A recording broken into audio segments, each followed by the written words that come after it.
Hello and welcome to this video diary entry, which, as you may have already figured out, is audio only. This is going to be an extract from my written diary from Sunday the 20th of September 2009.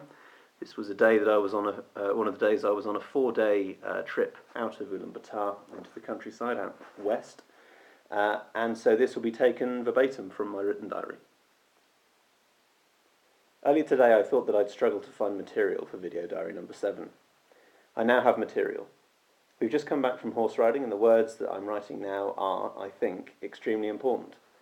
They'll be the closest account I'll ever have of a moment that I'm sure I'll remember for the rest of my life.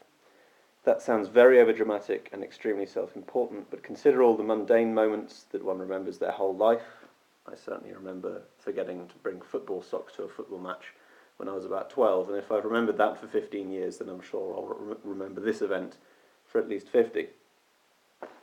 We arrived at the Ger site at 4:30 in the afternoon. We were shown into the family Ger and, as usual, given a bowl or cup of milk and offered some sweets. I put my lips to the milk but didn't drink it, and took a wrapped, boiled sweet from those that were offered.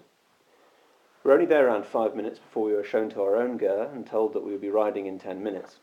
Having had what I thought was a docile horse at the monastery ride a fortnight earlier, and furthermore a horse with a saddle that was painfully like the letter U, I knew what I didn't want. This is reading a bit like a story, this entry, but I'm not sure that I mind. There were 5 horses, one of which had a U-shaped saddle, for the 4 of us and the guide. I was pleased to get one of the larger horses. The U saddle was used by the guide, and that was evidently his horse all along. We set out at the waddling walk that all tourist horse groups ride at, and I broke into a bit of a trot once in the first 20 minutes. A trot is actually overstating it, really. The encouraging Mongolian noise, cho, didn't seem to do much for our horses, and they also seemed fairly interested in eating as we went along. These were, I realised, just more weak, hungry, bored tourist horses that might as well have been carriages on a convertible farting monorail. After a while I made a concerted attempt over the course of a minute or two to gee the horse into running. I was pleased that a nudge or two with my heels yielded an increase in speed for around 10 or 15 seconds, and I gave the horse a pat on the shoulder when it returned to walking speed. The guide noticed that I was having perhaps the most influence over my horse of the group, so he was happy for me to go ahead whilst he went back to help the others. On the second occasion of doing this, he left me about 250 metres from the rocks that we'd been riding toward. Right, this is a relatively safe environment in which to go faster. Galloping hadn't entered my mind, but it was, of course, the ultimate aim of all of us who were sitting on a horse that evening. Cho, heels, cho, heels. A canter ensued. Brilliant. Cho, heels, Now we're galloping. 100 metres from the rocks, and I'm glad that we're only that far away, because whilst galloping is undoubtedly enthralling, it's not a little unnerving.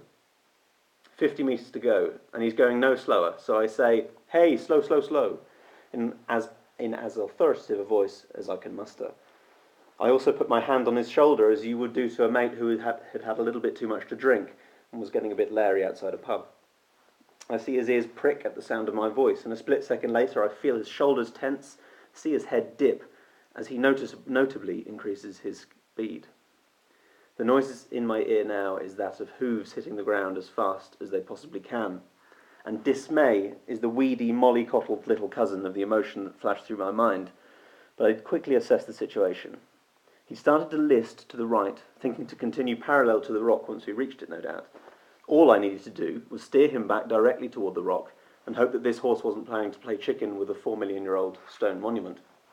Of course he wasn't, and he was visibly agitated by my navigational skills. He twisted his neck around once he reached the rock, and he looked at me like a cab driver that I'd just cut up in traffic. At least he wasn't going anywhere. He then went somewhere. Turning to his beloved right-hand side, he went straight past walk, past canter, and commenced to gallop. Okay, I'd had one idea, and it didn't work. Now what?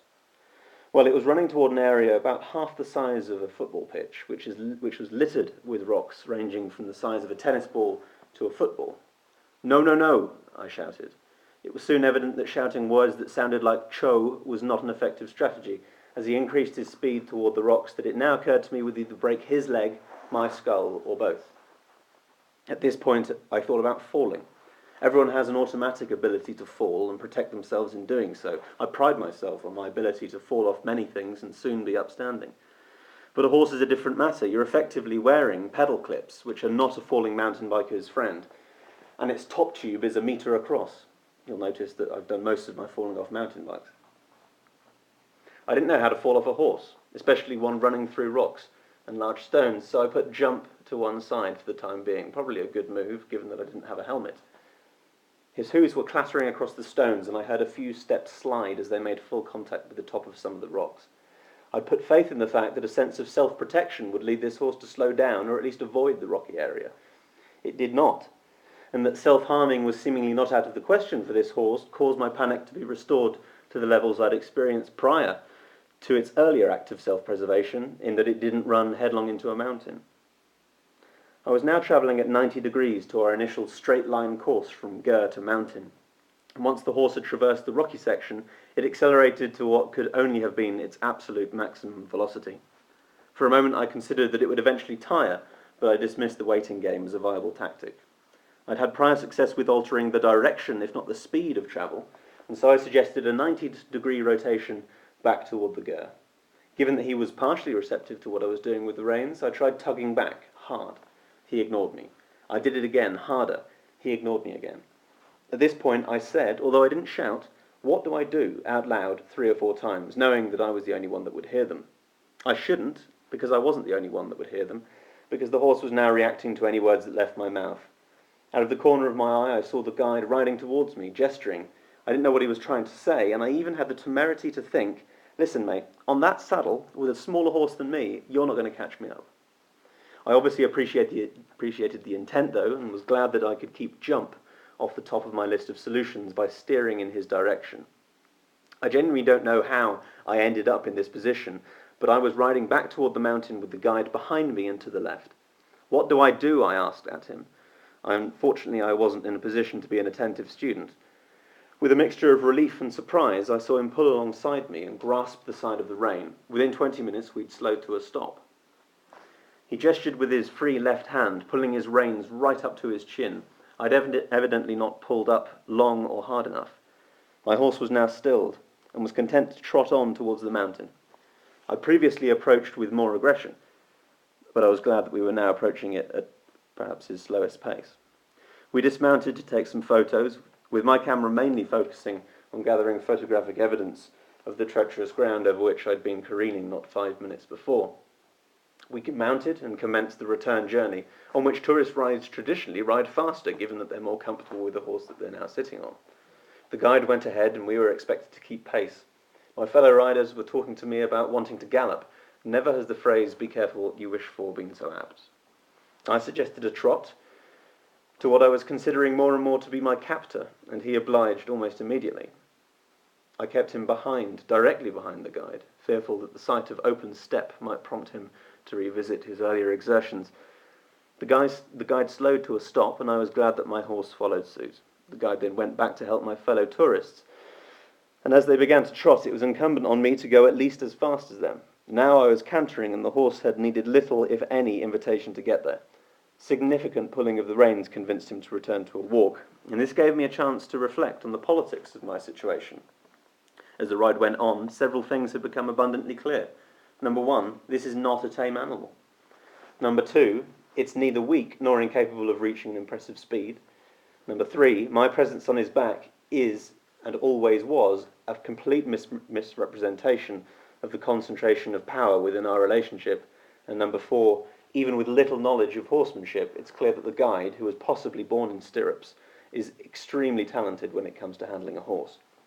However, several things continued to puzzle me. Foremost among them was the location of the guide's genitals, as the U-shaped saddle gives short thrift to the gentleman's undercarriage, as experience had taught me a fortnight before.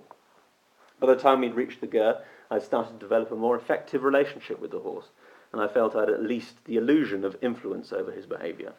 After I dismounted, it looked at me for quite a long time. In an attempt to convey my respect and gratitude to him, I rubbed his shoulders, doing something I thought he'd enjoy.